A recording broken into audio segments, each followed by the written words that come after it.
Hi guys, welcome back to the Social Tune and a brand new episode of Record Roundup. And this is one of those special weeks where everything seemed to fall into place and I got nothing but quality. We don't get enough of these weeks and I can already tell you that the next one is going to be very different, but let's not worry about that just yet. For now, let's just kick things off with our brand new album from... Wait, what?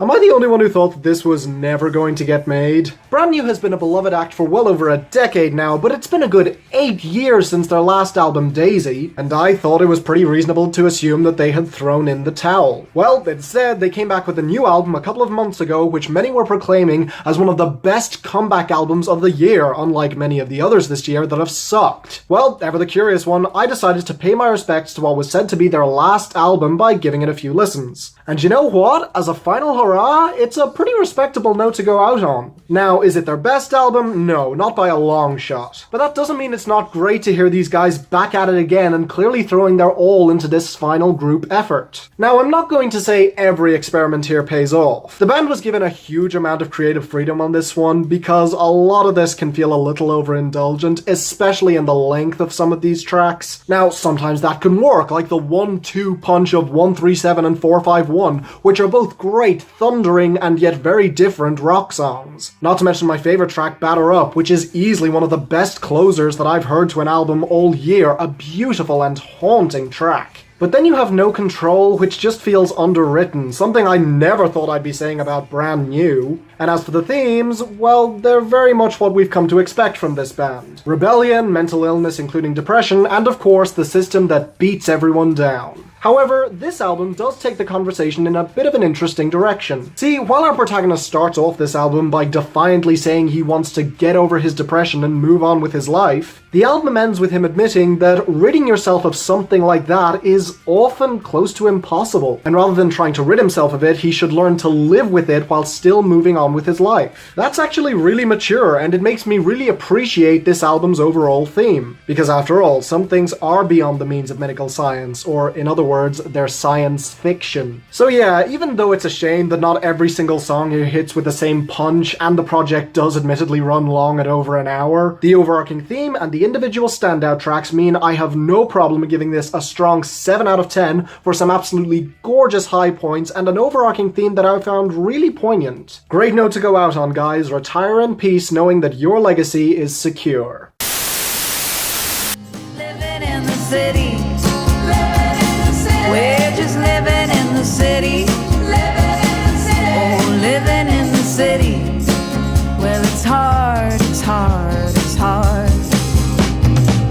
So 2017 has been a great year for country music. From the huge instant classics from Jason Eady and Jason Isbell, to the criminally underrated gems from Sonny Sweeney and Jamie Wyatt, there have been some fantastic albums this year with some truly amazing individual songs. Hell, I'd even argue it's better than last year. Now, all of these albums I've mentioned span over many different types of country, but let's be honest, it's a genre where innovation can be a little bit tough. After all, while many people have tried modernizing country music over the years by fusing it with pop, rock, and meat-headed bro elements, it's often resulted in many people complaining that they're ruining what was already perfect. Enter Hurray for the Riff Raff, led by Alinda Lee Segarra, a woman of Puerto Rican descent. And I bring that up because it actually does play a huge role in the theme of this album. Basically, this is an album exploring an immigrant going through life in the United States. And for those of you who don't know, which is kind of sad, I'm adding those quotations because Puerto Rico is part of the United States. And considering the country is currently reeling from a number of consecutive natural disasters,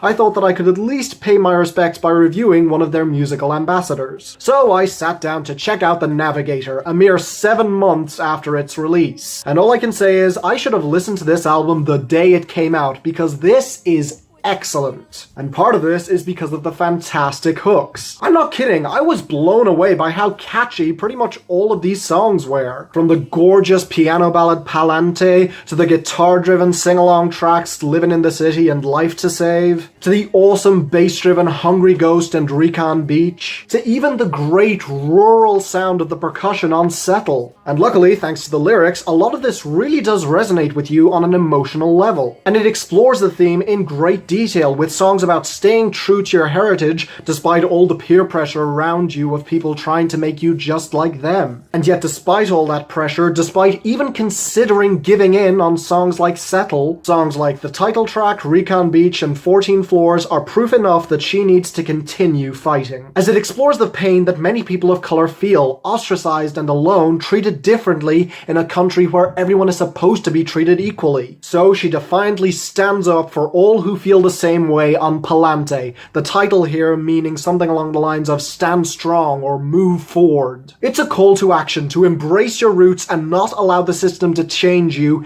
even though it is the easier option. Heck, halfway through the song, the beat switches and Segarra simply calls out to many foreign people and notions from her country, Palante. And it's a fantastic track to boot, a pure inspirational ballad like few I've heard this year. So yeah, I love this album. My only gripe is that a couple of these songs can feel a little underwritten, especially halfway there, which could have afforded to be a little longer. But that's just nitpicking on an album that is still gorgeous, excellent, and pretty damn unique within country music. For me, it's an extremely strong 8 out of 10 and a highly recommended listen. Congratulations, Hurray, for the Riff Raff. This might just be your best work to date. And yet, it wasn't the only album diving into foreign people who feel ostracized within their own homes that I heard in this past month. Call me nigga, a rapper. My motherfucking name is Michael Eagle. I'm sovereign, I'm from a line of ghetto superheroes. I holler, I got something to bring to your attention. Attention, attention, attention, attention. From the moment that I heard about this album, it instantly became my most anticipated release of the entire year. For those of you who don't know, a little background. Open Mike Eagle is a Chicago-born rapper who's been making music since 2004. However, it wouldn't be until 2011 where he dropped the excellent Rappers Will Die of Natural Causes that he truly started causing some buzz. And even then, it wouldn't be until 2013's Dark Comedy where I discovered him. And since then, through multiple fantastic EPs, a great collaboration with Paul White last year, and a number of excellent guest verses, he quickly rose to become one of my top 5 favorite rappers of all time. And I listen to a lot of rap, so please understand just how impressive that is. I would hesitate to put King Kendrick on that list, but Open Mike Eagle, definitely, in a heartbeat. And if you've seen my other videos, you should kind of see why. Hella Personal Film Festival with Paul White was excellent and made my best albums of last year, with several songs from that making my top 50 songs of the year, and Dark Comedy is one of my favorite albums of the decade. And look, if you don't get it, that's fine. In my experience, Open Mike's music is either something you don't get and just think is okay, or you do get and think it's amazing. But either way, this was his first solo studio album since Dark Comedy, and there was no way I was going to pass it up. But to be honest, even I was shocked with what I got here. I expected to love this, but I didn't expect it to blow me away in the way it did. A frequently gorgeous yet heartbreaking album that is honestly one of the most important and emotionally effective albums that I've heard in years. And it might just be his best. So why is that? Well, the individual songs are all amazing, with some of Mike Eagle's best hooks and production to date. From the haunting wind instruments on How Could Anybody Feel at Home, to the gorgeous bass and horns on Legendary Iron Hood and Daydreaming in the Projects, to the guitar-touched TLDR, No Selling, and especially Happy Wasteland Day. But while these elements are great and the hooks are really catchy, the tone on a lot of these tracks is much more mournful and emotional. Even the happier songs on this album seem to have been performed with a wry smile. And a lot of that probably comes back to the lyrics, which explores ghetto children who grew up in the Robert Taylor homes, and how they felt growing up in a neighborhood where they were basically herded by the government. This of course makes sense since Open Mike Eagle himself grew up in those projects, meaning a lot of this is extremely personal. Songs like Happy Wasteland Day beg for one day without violence, one day without fear, while repeating the mantra, this is normal now. Because yeah, we've come to expect police brutality, it's not surprising anymore, which is really fucking sad. And it's important to address in detail, not just in a throwaway verse as he challenges rappers on TLDR. Those who wouldn't put any real effort into meaningful verses because it's too hard. Speaking of which, while this is definitely one of Open Mike Eagle's most lyrically dexterous albums to date, there's a lot less humor here than you might have come to expect. Because after all, he's diving into some pretty harrowing and personal subjects. And on the next to last song, 95 Radios, he tells the story of him and his childhood friends driving around the neighborhood trying to find a radio. Something they can gather around in order to escape their reality, a song that is simultaneously heartbreaking and heartwarming, and is extremely poignant. And if the album had ended there, we may have all just gone home with some mildly troubled yet fuzzy and familiar feeling. But here's the thing, more than any of his other albums, Open Mike Eagle wants you to remember this one. Because this is personal, so he ends the album with My Auntie's Building,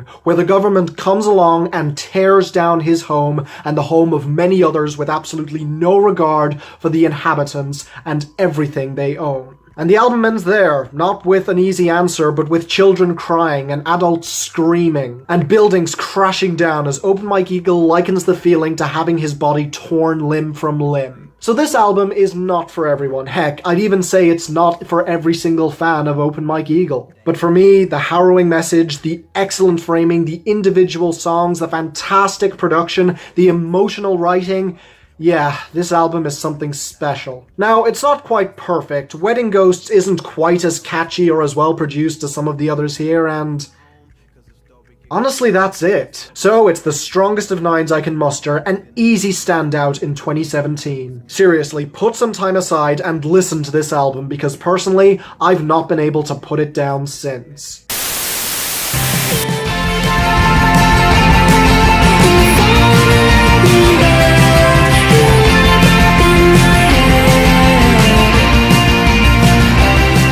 And speaking of anticipated albums, yeah, like many of you, I discovered this great Canadian band through their fantastic self-titled debut album in 2014. Now, I will admit that I didn't quite adore their debut as much as many did. It's a great album with some real high points, but it may fall just a little short of making that year-end list. But again, they're a great band, and with reports that they were heading more towards dream pop with this release, I was definitely excited to hear what they were going to deliver. So, how did it turn out? I really like this album, but it annoys me that I can't quite say I love it. Because this album has some great ideas, not just lyrically, but also in the way the band tackles this typically quieter, less lively, and more meditative genre. Basically, this album is more upbeat and more up-tempo than I expected. Sure, there are still some mournful subjects explored here, but the hooks are mostly really catchy and have some real energy to them. The issue is that it's not exactly consistent. Let's take a look at the positives first. Frontwoman Molly Rankin sounds phenomenal here, as her voice fits these type of hooks extremely well. The compositions, for the most part, are absolutely gorgeous, and I think keyboardist Kerry McClellan and bassist Brian Murphy deserve a lot of the credit for this. On top of that, the subject matter is pretty fascinating, exploring dysfunctional and broken relationships, possibly all from the point of view of one single protagonist. And I do like that they frame her as someone who's smart, putting guys who do her wrong in their place, emotional on songs like Your Type and especially Not My Baby, and also flawed, falling for the wrong types of people far too quickly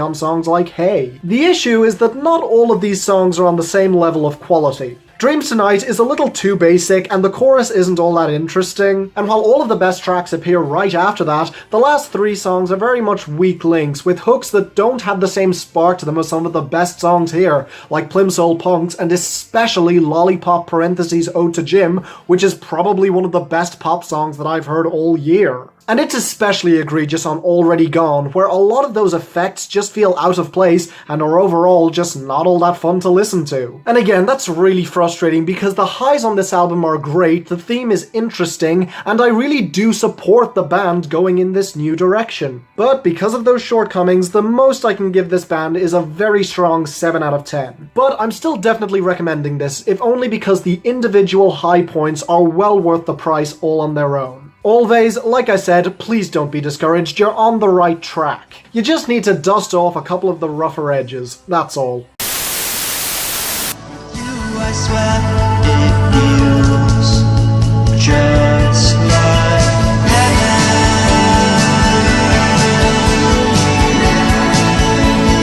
Feels like heaven.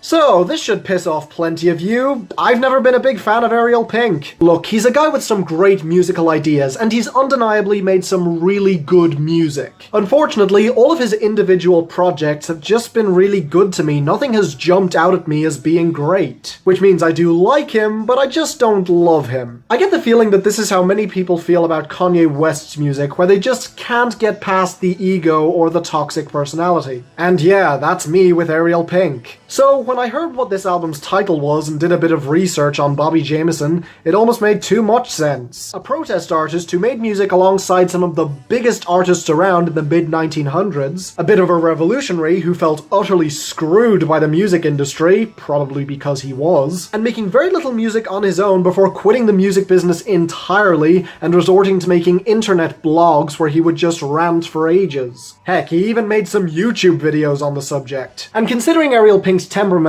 and reputation within the music industry, it would make sense why he would relate to that kind of person. To the point where he made an entire album dedicated to the guy. Well, kinda. This doesn't actually reflect the story of Bobby Jameson directly, but you could see how it could apply to him and many other artists. Specifically, this album is about growing up as an artist, growing old, and how that can affect one's music, both current and former. Definitely interesting to say the least, and the production does reflect that. Pulling on a lot of older sounds, and for the most part, sounding pretty damn great. Now, I wish I could say the same about the songwriting, but it's honestly kind of scattershot. Basically, this album has him wanting to be immortalized, not so he can live forever, but just so that he can live long enough to make all of the right decisions. Except within the music industry, that's kind of a paradox, as he shows on Santa's in the Closet, where he portrays the titular character as a metaphor for the kind of artist who would become popular, put together by the music industry, ending up depressed, perverted, drooling over everything, and overall completely pathetic. Now, I kind of see what he's going for with this, but in typical Ariel Pink fashion,